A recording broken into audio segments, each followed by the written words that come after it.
fragment second. Mystère. Seigneur, une âme pure, innocente, ingénue, tes brillants parvis dernièrement venus. Le croira-t-on jamais? Soupire et pleure encore. Vainement, pour calmer son angoisse inconnue, l'air se charge de myrrhe et des sons du Kinor. Tes dômes lumineux, tes auréoles vives, tes anges, ta gloire étincelant convive, te peuvent absorber son déplaisir profond. Nous l'entendons souvent dans le bois des olives, redemander la terre et murmurer un nom. C'est mon delta de feu qu'on l'amène sur l'heure, dit le souverain juge, et la sainte demeure vibra respectueuse au timbre de sa voix, et d'un vol cadencé la jeune âme qui pleure surgit, pâle colombe, au pied du roi des rois. Jeune âme, qu'ai-je appris? Certes, il est étrange que même dans le ciel, toi dont j'ai fait un ange, tu laisses errer des pleurs sur tes traits abattus. Pourtant, tu méritais un bonheur sans mélange, car le livre de vie est plein de tes vertus. Pour tuer la rigueur du mal qui te dévore, veux-tu que je te donne un char omnicolore, une tente de pourpre au rideau de vermeil, et tu es tout couronné d'un royal météore, et luire dans l'éther comme un second soleil? Oh non, mon père, non, répondit la jeune âme. Ce ne sont pas si bien que ma douleur réclame. Gardez tous vos trésors, vos sceptres de saphir, vos chars de diamants, vos couronnes de flammes, et parmi les humains, laissez-moi revenir. Je veux m'en retourner au bois où dort ma cendre. Bien-aimée est là qui, malheureuse et tendre, du monde pour gémir se plaît à s'isoler. Auprès d'elle, Seigneur, laissez-moi la redescendre. Son deuil est si profond, je veux la consoler. Eh bien, dit Jéhovah, j'exauce ta demande. Je te bénis, mon fils. Lorsque l'amour commande, tu dois obéir, tout, jusqu'à l'éternel. Un cœur qui s'est aimé est la plus riche offrande dont on puisse jamais décorer mon autel. Et du regard de Dieu légèrement froissé, la porte du ciel s'ouvre, et d'une aile insensée, le jeune esprit se plonge en l'éther spacieux. À plein vol il descend, plus prompt que la pensée, vers un arbre lointain qui fascine ses yeux. Autour de lui déjà les brises de la terre, de leur grande harmonie apportent le mystère.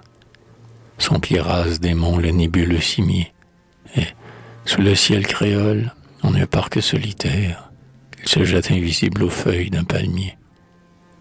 Là, sur l'herbe et les fleurs, celle qui l'idolâtre repose, on dirait une nonne d'albâtre, à voir sa vénusté, son calme et sa pâleur. Elle dort, sa lèvre ardente et violâtre révèle qu'en son sein ne dort pas la douleur. Doux comme le parfum que la rosée éveille, l'esprit du bien-aimé se glisse à son oreille.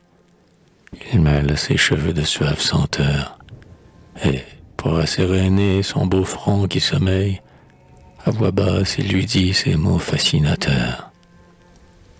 Ne te désole plus, ma colombe chérie. Je reviens. Ta beauté dans les larmes flétries n'a pas, mon amour, fait inspirer l'appel. Pour l'humble solitude où se cache ta vie, j'ai quitté sans regret tous les bonheurs du ciel. Je veux qu'autour de toi, comme une pure essence, en tout lieu et toujours aussi ma présence. Je veux que tu l'aspires au milieu des concerts, que la nature exhale, et dans l'effervescence, des émanations qui parfument les airs.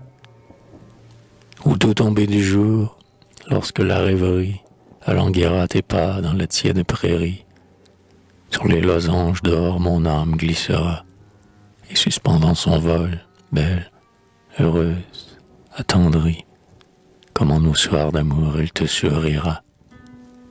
La nuit, je frôlerai les rideaux de ta couche, je mêlerai mon souffle au souffle de ta bouche, j'imprégnerai tes sens de mystique bonheur, et jamais nul démon de son rire farouche n'osera dans un rêve épouvanter ton cœur. Suspends ton balcon des harpes d'Éolie, et lorsque les vapeurs de la mélancolie rembruniront pour toi l'aspect de ton séjour, mon ombre te jouera, sur la corde amollie, des airs voluptueux comme un frisson d'amour. Ah, souvent, n'est-ce pas, de langueur expirante, tu viendras visiter la forêt murmurante, où les premiers aveux firent trembler ma voix, où de mes chastes bras l'étreinte délirante t'attira vers mon cœur pour la première fois. Là, mon fantôme encore, plein de jeunes ivresses, veut te faire un réseau de brûlantes caresses. Mon baiser veut encore frissonner sur ta main, courir sur tes cils noirs, sur tes soyeux tresses, incendier ta lèvre et jasper ton beau sein. Ah, oui, jusqu'à l'heure où, pour le vrai cénacle, ton âme laissera le terrestre habitacle. Je tiendrai ma ferveur roulée autour de toi. Tu pourras t'y jouir comme un nain tabernacle. Dans ce chaste pensée, son âme est avec moi.